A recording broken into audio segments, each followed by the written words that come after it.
আলোচিত সেই major general Ziaul Ahsan গ্রেফতার হয়েছে। রাজধানীর খিলক্ষেত এরিয়া থেকে তাকে গ্রেফতার করা হয়। ডিএমপি সূত্রে জানা গেছে গতকাল গভীর রাতে খিলক্ষেত থেকে তাকে গ্রেফতার করা হয়। নিউ মার্কেট থানায় একটি হত্যা মামলা দায়ের করা হয় এবং সেই হত্যা মামলার পরিপ্রেক্ষিতেই তাকে গ্রেফতার করা হয়েছে এবং এই মুহূর্তে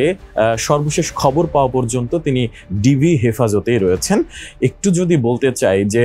ক্ষমতাসীন অর্থাৎ সাবেক প্রধানমন্ত্রী শেখ হাসিনা সরকারের আমলে বিভিন্ন কার্যক্রমে কিন্তু তার নামটি আলোচনায় ছিল। শেখ হাসিনা সরকারের সময় গুম, খুন এবং বিচার বহির্ভূত হত্যাকাণ্ড থেকে শুরু করে নানা রকম অপরাধের সাথে যুক্ত ছিল এই মেজর জেনারেল জিয়াউল আহসান। একটু বলে রাখা ভালো যে শেখ হাসিনা সরকার অর্থাৎ 5 আগস্ট যেই জনরোষের মাধ্যমে ছাত্র জনতার বিক্ষোভের মুখে যখন শেখ হাসিনা সরকার পদত্যাগ করে ভারতে পালিয়ে গিয়েছিলেন, তারপরেই কিন্তু আসলে 6 আগস্ট অর্থাৎ পরদিন এই জিয়াউল আহসানকে কিন্তু চাকরি থেকে অব্যাহতি দেওয়া হয়েছিল এবং চাকরি থেকে অব্যাহতির পরেই কিন্তু আসলে গুঞ্জন উঠছিল যে তিনি দেশের বাইরে পালিয়ে যাওয়ার চেষ্টা করছিলেন এবং সেই চেষ্টার পরিপ্রেক্ষিতে আসলে হযরত শাহজালাল আন্তর্জাতিক বিমানবন্দরের একটি ফ্লাইটকেও আসলে থামানো হয়েছিল এবং তল্লাশি করে তাকে পাওয়া যায়নি। 100% কপার কন্ডেন্সারে তৈরি ভিশন ফ্রিজ, তাই গুণে মানে অটুট থাকে বছরের পর বছর। সর্বশেষ 2022 সাল থেকে ন্যাশনাল টেলিকমিউনিকেশনস মনিটরিং সেন্টারে কিন্তু তিনি দায়িত্বরত ছিল এবং এনটিএমসি অর্থাৎ এই সংস্থার মাধ্যমে কিন্তু তিনি এই ক্ষমতাসীন আওয়ামী লীগ সরকারের বিভিন্ন ব্যক্তি অর্থাৎ ক্ষমতাসীন আওয়ামী লীগ সরকারের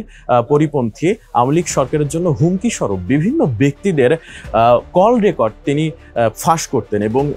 তার মাধ্যমেই আসলে এই বিভিন্ন ব্যক্তিবর্গ, তারপরে সুশীল সমাজের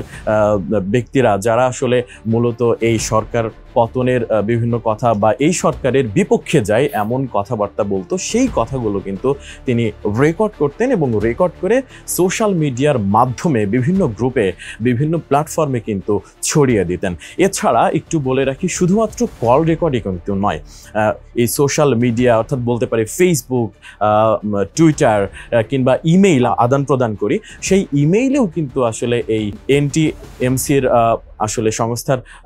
যে সক্ষমতা সেখানেও কিন্তু তাদের হাত ছিল এবং তার সময় সবচেয়ে বেশি সক্ষমতা বাড়ানো হয়েছিল এই এনটিএমসির সংস্থার এবং তিনি এই